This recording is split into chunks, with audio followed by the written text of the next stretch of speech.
Salut! Astăzi o să începem o altă serie pe canal în care vorbim despre cu totul și cu totul altceva, și anume FPV. Astăzi aș vrea să fac primul zbor cu DJI Avata 2 și sper să nu o dau de pământ.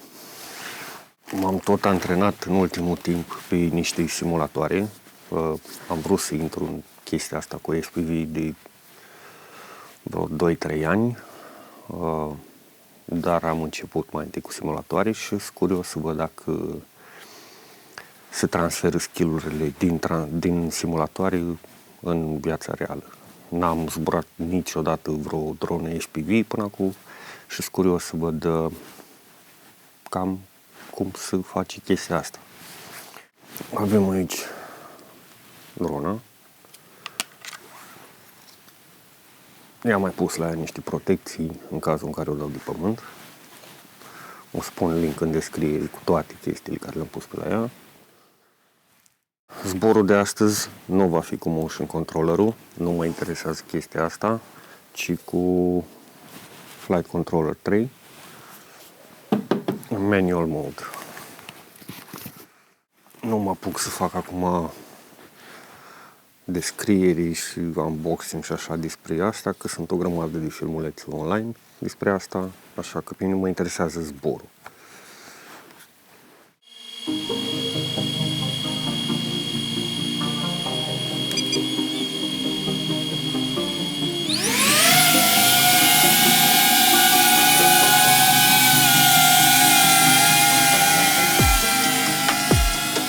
Mai întâi am pus-o în modul normal, după care vom trece pe modul manual. Vreau mai întâi să văd pe modul normal cum merge.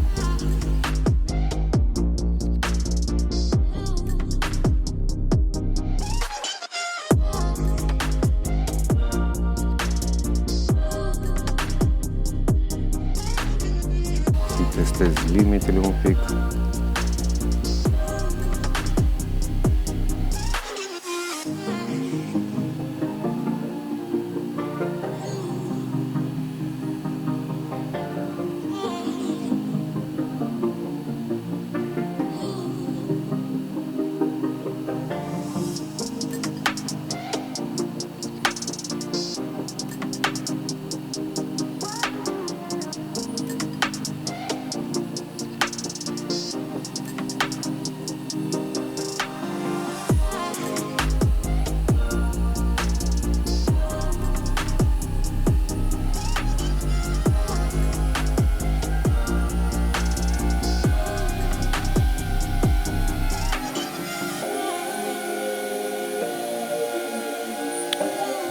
Rate-urile le-am lăsat alea default cu care vine ea, deci n-am umblat la rate-uri. Bun. Hai să vedem pe modul manual.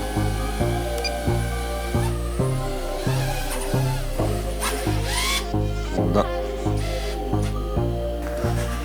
Deci când îi dai pe modul manual, cumva trebuie să-i reglezi accelerația din zbor și trebuie să mă obișnuiesc un pic cu asta.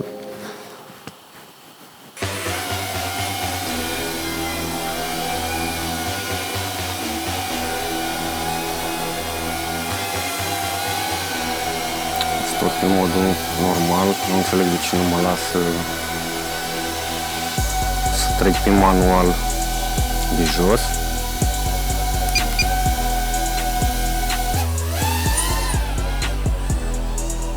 Ok.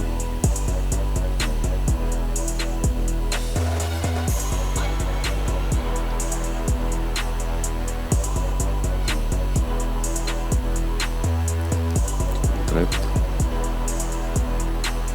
Încerc să-mi dau seama care e diferența între simulator și dronă în realitate.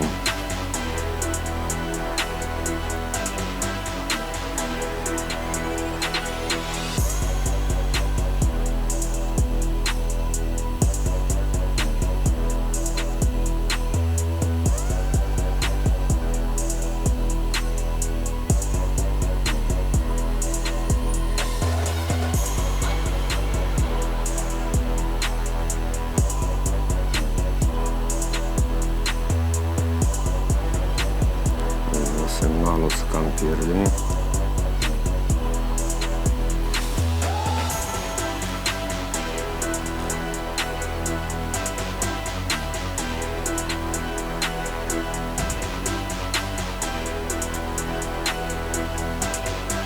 Ce-s mai curios este să văd că asta nu dau eu seama din simulatoare, cât de repede cade ea în timp ce zbori. Dacă o oprești, cât de repede cade.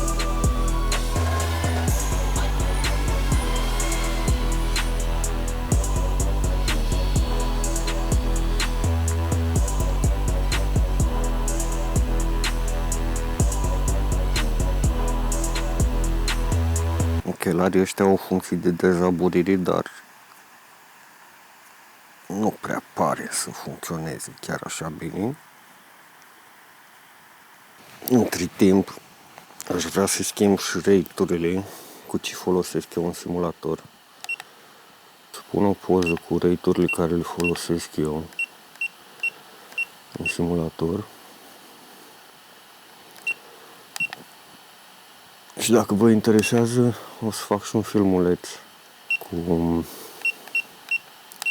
ce înseamnă ele și care-i treaba cu ele. Sper să nu fie prea mari, că eu folosesc niște rate-uri destul de mari în simulator, dar nu știu cum reacționează drona la... Bun. Mă las să decolez în modul manual.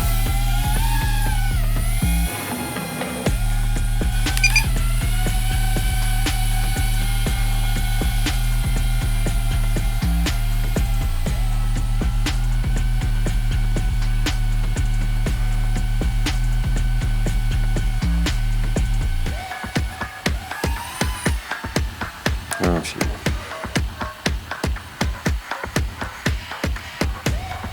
Bun, cu rate-urile astea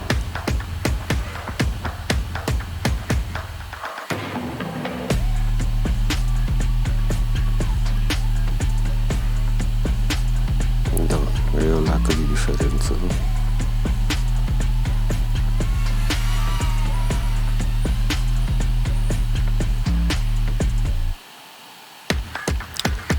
Încercăm să facem un flip.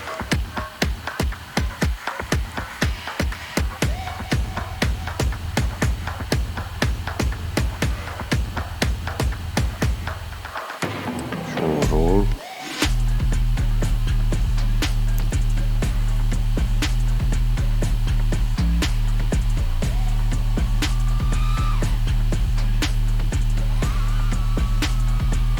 Da, într-adevăr, căderea este mult mai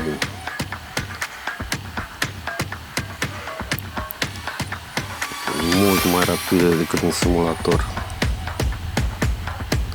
Un pic dacă...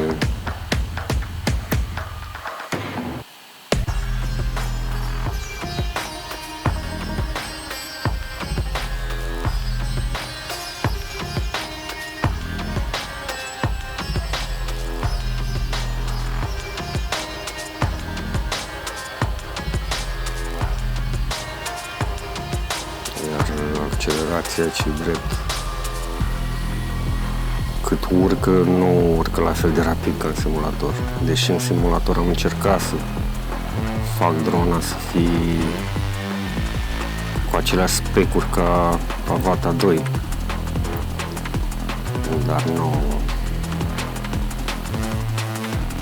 mă gândesc că e destul de greu să faci un power loop.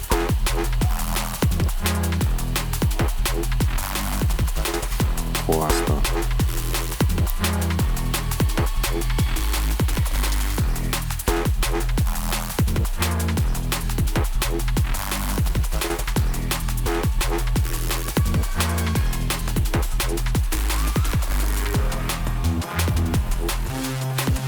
Are și ceva propoași.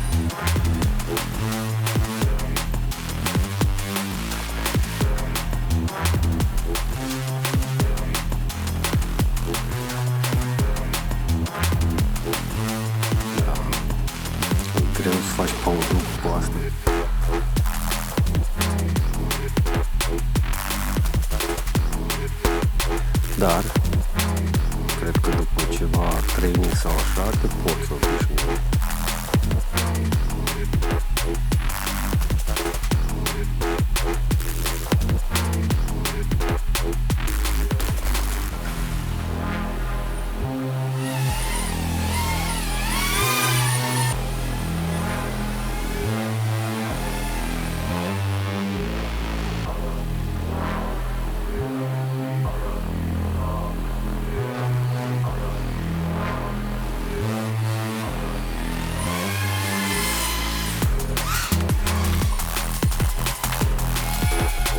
Acum e la maximul sus.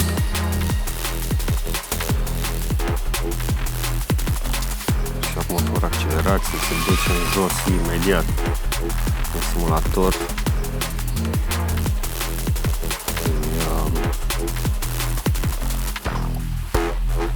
Stă mai mult în aer, putește mai mult în loc.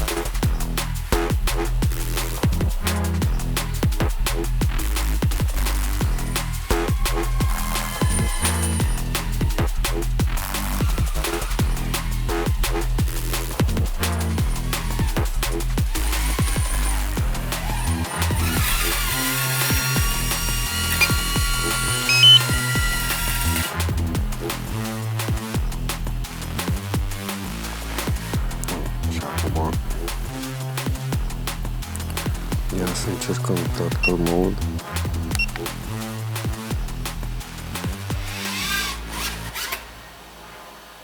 No.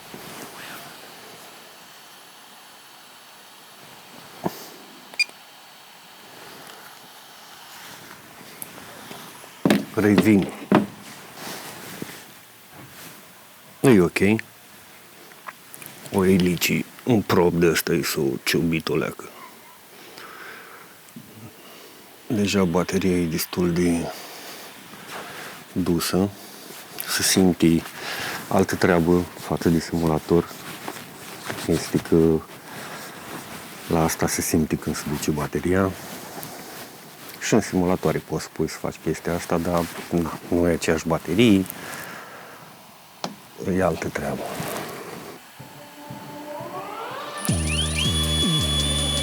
Tot în normal mode pornim.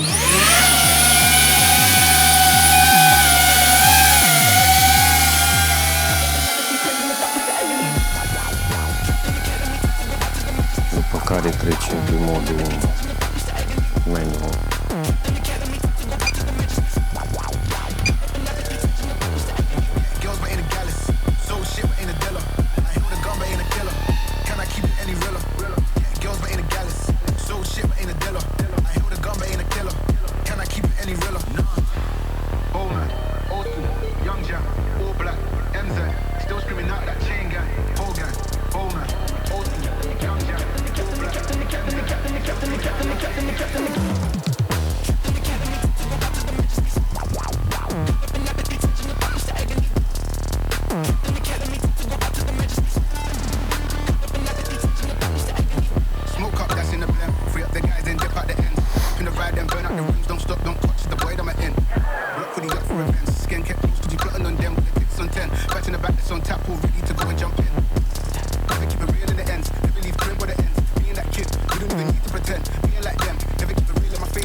Accelerația că eu dacă mai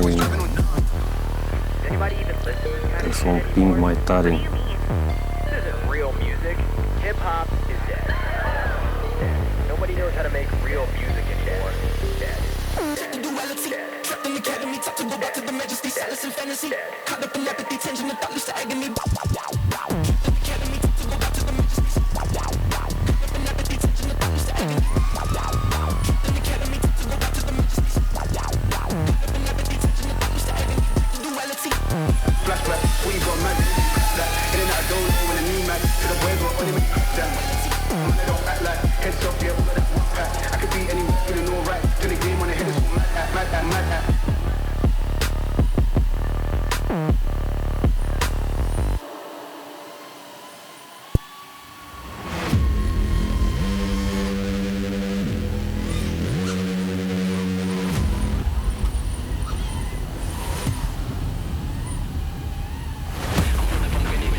that I'm one of them, one that you're sending. You know you've been cutting, you know I'm ascending. I'm one of them winning. I'm one of them winning. Go take a look at the pen that I'm making my money like it's never ending. I took all my losses, I roll with the bosses, I know where they cost and I'm so independent. Go take a look at the pen that I'm making my money like it's never ending. I took all my losses, I roll with the bosses, I know where they cost and I'm so independent.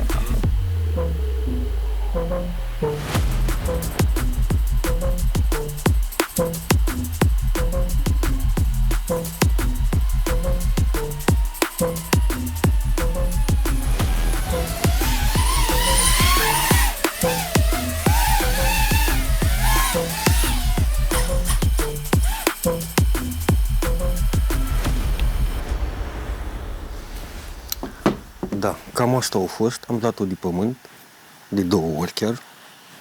Dacă te antrenezi pe simulatoare, se transferă skill-ul, doar că o să trebuiască să te obișnuiești un pic cu accelerația de pe dron adevărat, cât, propoașul, cum e cu bateria, cu vântul, cu asta, cum reacționează ea.